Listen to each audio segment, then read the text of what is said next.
And there is one more surah, Allah mentioned the same thing about the four things which Allah make bawal or haram, or in English, forbidden or prohibited. Apat na bagay na sabi na Allah sa Quran, bawal, apat na bagay.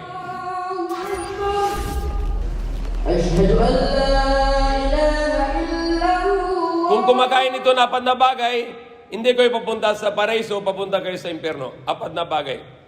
So if you go outside mamaya, kung labas kayo, maingat kayo sa apat na bagay na ito, hindi pwede kain yan, apat na klaseng, dahil sabi ng Allah, bawal. Allah subhanahu wa ta'ala said, innama harama alaykumul mayta. Number 1, surely prohibited for you the dead animal. Sabi ng Allah, katotohanan, bawal sa inyo na kain ng yung mga mayta. Ano ibig sabihin ng mayta? What is the meaning to say the mayta? The dead animal. If the animal is halal, like chicken, goat, sheep, cow, carabao, you can eat, but you need to make halal. You cannot eat if it is dead already.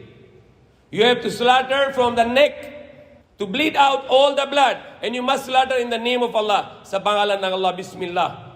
Sabi ng mga ibang Muslim, kumakain sa mga restaurant na Christian, sabi, Bismillah, Subhanallah, paano maging halal? Kung hindi nakatay, kung hindi katay na isang hayop, kahit sabihin mo 1,000,000 beses Bismillah, haram pa rin dahil hindi nakatay. Dead animal. I see myself with my eyes. Ramadan. Sa Ramadan, yung mga Muslim kumain sa KFC. Haram KFC dahil hindi na halal yan. Maraming Muslim papunta sa Jollibee, kumakain sila, haram yung Jollibee dahil hindi na halal, hindi sila katay yung manok. Sa lahat ng mga mahal poultry sa Pilipinas, kung hindi halal, katay sila sa kuryente, patay sila sa kuryente. Ano yung patay sa kuryente ng chicken? Mayta. Haram. Dead. Patay. Hindi katay. Number 1 haram, sabi ng Allah sa Quran, innama harrama alaykumul mayta. Mayta is haram. Bawal ang mayta. Kung isang chicken, kung patay sa kuryente, kahit laging kakatay, hindi maging halal dahil patay sa kuryente. Mayta. You can say Bismillah, Bismillah, Bismillah. Hanggang umaga, gabi, sabihin mo Bismillah, haram pa rin dahil hindi nakatay, patay sa kuryente. Haram. Number 1 haram sa Quran, sa inyong apat na bagay, innama harrama alaykumul mayta. If you have no control to your nafs, you like to eat haram, katawan mo, sabi ng Prophet, maging haram din. Kung kain ka na haram, sabi ng Prophet Muhammad SAW, yung katawan mo maging haram. Tapos kung katawan mo maging haram, hindi pwede papunta sa paraiso, papunta sa impyerno. It's not a joke. We are Muslim, you should know, I will eat only the meat which is halal. Kung hindi halal, hindi ako kain. I can go buy bread, tinapay. I can go buy the nuts, I can buy the fruits in the supermarket. I can buy the milk, I can buy yogurt. But I will not eat because it's not halal. Because I sacrifice my life for Allah. In the Philippines, it's very common the people don't mind about halal. If you go Malaysia, it's stricto. They don't eat kung hindi halal. Puro kain sila halal. Even sa Singapore, mga Muslim sa Singapore, masyado strict tungkol sa halal. The Muslim in Singapore, only 16%. 16% Muslim. But in the Singapore, more than 90% restaurant are halal. Bakit halal yung 90% restaurant sa Singapore? Dahil Muslim ayaw na kain hindi halal. Gusto nila kain halal. So lahat ng mga non-Muslim restaurant sa Singapore, maging halal din. Dahil Muslim, mag-stricto dun sa Singapore. So this is the number 1 lesson for today. The Jummah Khutbah is a school. It's a college. The Jummah Khutbah is like a school. We learn here. The number 1 lesson, kung hindi katay, hindi tayo kain. If it is not slaughtered, we will not eat. I went to the Quezon City. Yung mga Christian doon na yung katayan, yung kambing. Hindi sila katay yung kambing. Pukpuk nila martilyo dito sa ulo. Patay na yung kambing. Masakit masyado na dahil pukpuk sa. They will hammer in the head and the goat, the kambing, will die. Pwede kain yan ito? Hindi. It's haram. Because hindi nakatay. So in Islam, if you want to make halal, the number 1 is slaughter. Sacrifice, slaughter from the neck. Kung hindi na slaughter, that's haram because the blood is inside.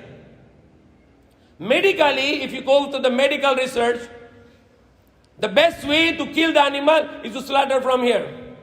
When you slaughter from here, the veins are cut, the blood will come out, the windpipe is cut, the animal can breathe out, hindi masyadong masakit sa kanya.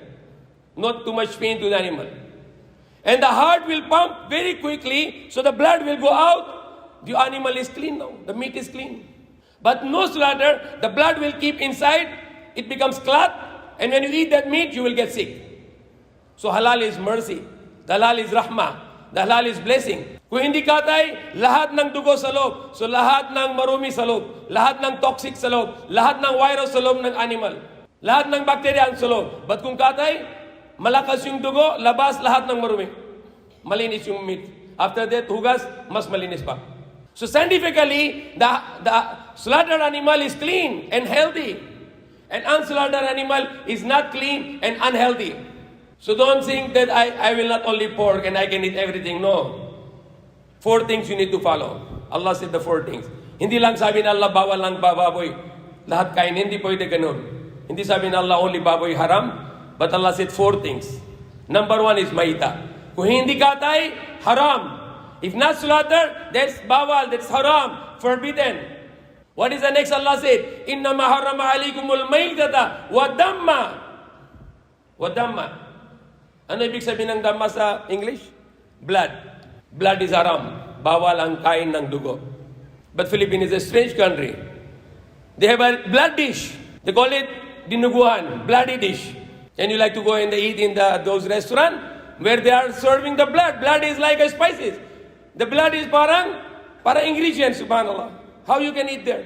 Yung blood na yung parang Ricardo nila, how you can eat there? That is haram.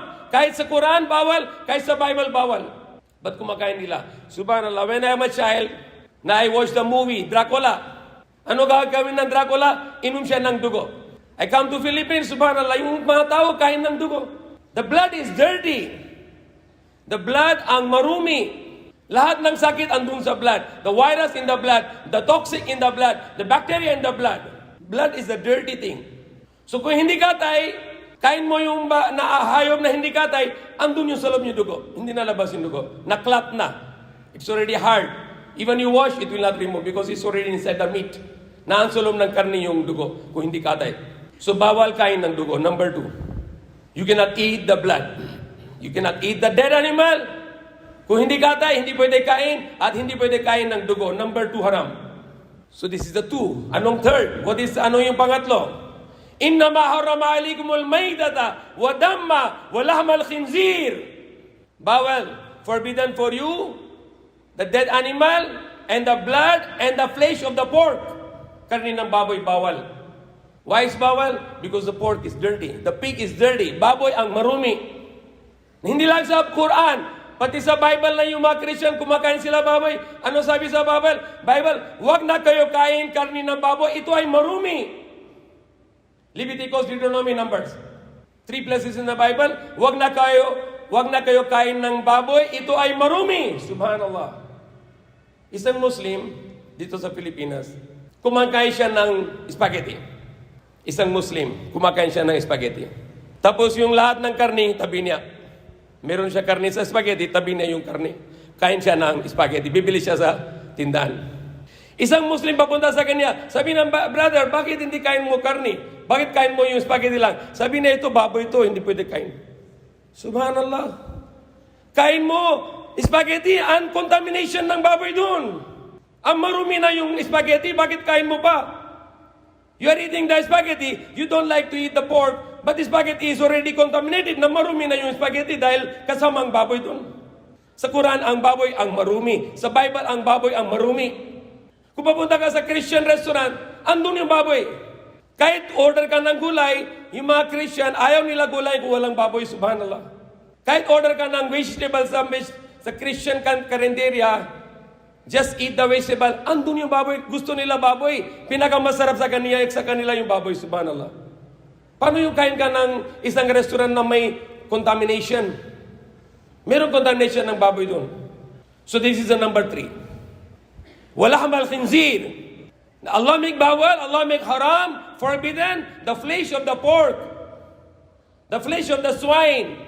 Karne ng baboy, ito ay bawal. Allah subhanahu wa ta'ala make the pig. The pig is word used in English, or pork, or in Arabic, khanzir, or in Tagalog, baboy. Or in Tagalog, baboy, ano yung ibig sabihin ng baboy sa Tagalog? Saan galing ba yung baboy? Baboy means bad boy. Tanggalin lang yung D, bad boy, baboy. Dirty, alam nila, baboy, marumi, tamad, walang nahiya. Ang lahat ng wali yung, kung may kita mo tao, laging marumi, walang nahiya. Hindi linis. Ano sabi ng mga Pilipino? Baboy ka. Dahil alam nila, baboy ang marumi. Dahil ginawa ng Allah, bawal yung baboy. Dahil yung baboy ang marumi talaga. Yung likha ng Allah ng baboy, hindi para sa kain. Likha ng Allah ng baboy, para siya yung linis ng lahat ng area. Yung baboy parang janitor, baboy parang basurero truck. If you see the face of the pork, the baboy, or the pig, parang vacuum cleaner. Utos ng Allah kay baboy, kain mo lahat ng marumi para lahat ng lugar malinis. So yung baboy, likha ng Allah, hindi para sa kain. Likha ng Allah baboy, para panglinis. Yung baboy parang basura truck. Pwede ka kain ng basurero. Pwede ka kain ng vacuum cleaner. So Allah subhanahu wa ta'ala make a good religion for us, Islam. And He give us a direction. Don't eat the dead animal. Don't eat the blood. And do not eat the pork. And the number 4 in the list, وَمَا أُهِلُّ لِغَيْرِ اللَّهِ بِهِ. At lahat ng bagay hindi sa pangalan ng Allah, hindi pwede kain. Kung may isang tao papunta sa'yo, sabi niya, ito, meron kami fiesta, ito sa pangalan ng Diyos-Diyosan namin. Haram, shirk. Sabi nila, ito, kain ninyo, na anak ni Diyos na pinag-anak na yon, Christmas, kain mo para sa Christmas. Haram, shirk. Because hindi sa pangalan ng Allah. Pangalan ng shirk. Sa lahat ng bagay hindi sa pangalan ng Allah, haram to eat. Yung panahon ni Prophet Muhammad SAW, yung mga ahli kitab, practice nila yung halal. They slaughter in the name of Allah, they don't eat the blood, they don't eat the dead animal, they don't eat the flesh of the swine. Ngayon yung mga ahli kitab, mga Christian, hindi sila practice ng halal. Kain sila dead animal, kain sila blood, dugo, kain sila ng baboy. At kung sabihin mo, sige, magkatay kayo sa pangalan ng Diyos, ano katay nila? In the name of Father, in the name of the Son, and in the name of the Holy Spirit. Subhanallah, that is shirk. Pwede ka kain kung pangalan ng tatlong Diyos? O pwede lang kain kung pangalan ng isang Diyos, Allah? Kahit sabihin nila pangalan ng Diyos, hindi sila yung isang Diyos, Allah. Tatlong Diyos nila, Ama, Anak, Espiritu. So haram pa rin dahil sabi ng Allah, وَمَا أُهِلُّ لِغَيْرِ اللَّهِ بِهِ. You cannot eat if it is not in the name of Allah. Many Muslims, you have a many restaurant here halal sa labas. If you are Muslim, go and eat halal. I travel 1992, I traveled to Butuan, Nasipit, then Butuan. There is a one Christian riding in a ship, and he is a Seventh-day Adventist. He tell me that if you go to the Muslim restaurant, I will go with you in the Muslim restaurant. I said, why you like to go Muslim restaurant? He said, Muslim restaurant is clean. Walang baboy doon. Christian sabi niya, gusto niya kain sa Muslim restaurant dahil walang baboy sa Muslim restaurant. How a Muslim restaurant will go to the Christian restaurant where they are serving the baboy, which is haram, bawal. Kahit sa libro ninyo, sa libro nila, libro natin, Quran, bawal. Libro nila, Bible, bawal. Malakas ang salita doon. Huwag na kayo kain, karni ng baboy, ito ay marumi. Sabi ng Diyos sa Bible nila, baboy ang marumi. So we Muslim need to be very strict. Kung hindi halal, I will not eat. I will only eat halal. I will never eat if it is not halal. Try to read everything. You buy anything, try to read it. Walang halal tatak, you try to read ingredient. Go and Google and search if it is halal, haram, halal, haram. That's called taqwa. And if you have no taqwa, the Quran cannot guide you. Sabi na Allah sa Quran. Surah Al-Fatiha, next surah, Surah Al-Baqarah. What Allah said in Surah Al-Baqarah? Bismillahirrahmanirrahim. Alif Lam Mim. Dhalikal kitabu la rayba fihi hudan lil muttaqin. That Allah said Alif Lam Mim.